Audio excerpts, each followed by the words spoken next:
Welcome to a new lesson. In this lesson, we'll look at the failure scenarios that can occur and how they are handled in Classic MapReduce. In Classic MapReduce, there can be three kinds of failure scenarios. First, failure of map or reduce task. Second, failure of task tracker. And third, failure of job tracker.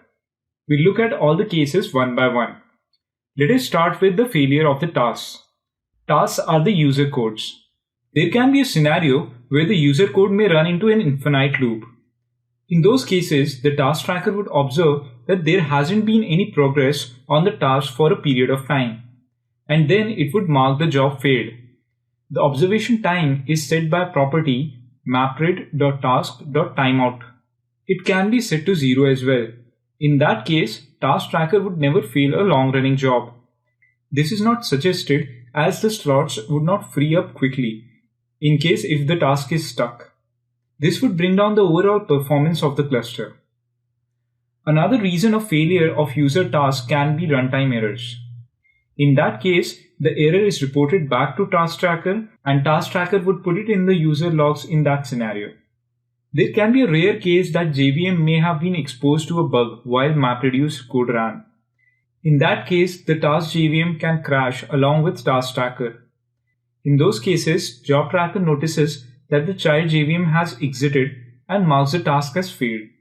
All the failed task attempts are notified to job tracker and job tracker reschedules the execution of the failed task on a different task tracker. This is done so as to ensure that the reason of failure isn't the underlying hardware. The number of reattempts that would be made on a map task is governed by the property MapRed.map.maxAttempts. And similarly for the reduce task is governed by MapRed.reduce.maxAttempts. By default they are set to 4. Next failure scenario can be the failure of task tracker. In that case, the job tracker stops receiving the heartbeats from the task tracker. Thus the job tracker concludes that the task tracker is dead. In this case, it reschedules the task on another task tracker. Job tracker reschedules the task which didn't complete and the task which got completed but its job didn't complete. Even the completed tasks are rerun as their results would have been returned to a local disk and they would have been lost because of the crash of the task tracker. As soon as job tracker realizes that the heartbeats from the task trackers have stopped, the job tracker removes the task tracker from its pool of available task trackers. But that is not the only criteria on which the task tracker can be removed from the available pool. If the number of tasks failed on a task tracker crosses a threshold, it gets blacklisted and removed from the available pool of task trackers. The threshold is set by the property MapRed.max.tracker.failure. In case if the task tracker is blacklisted, it joins back on the restart or after a certain period of time.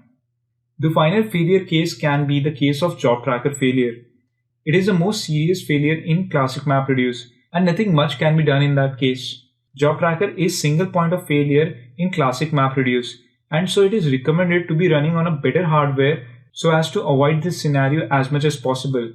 We need to resubmit all the jobs in progress once the job tracker is brought up again. In Yarn, this situation is a little improved.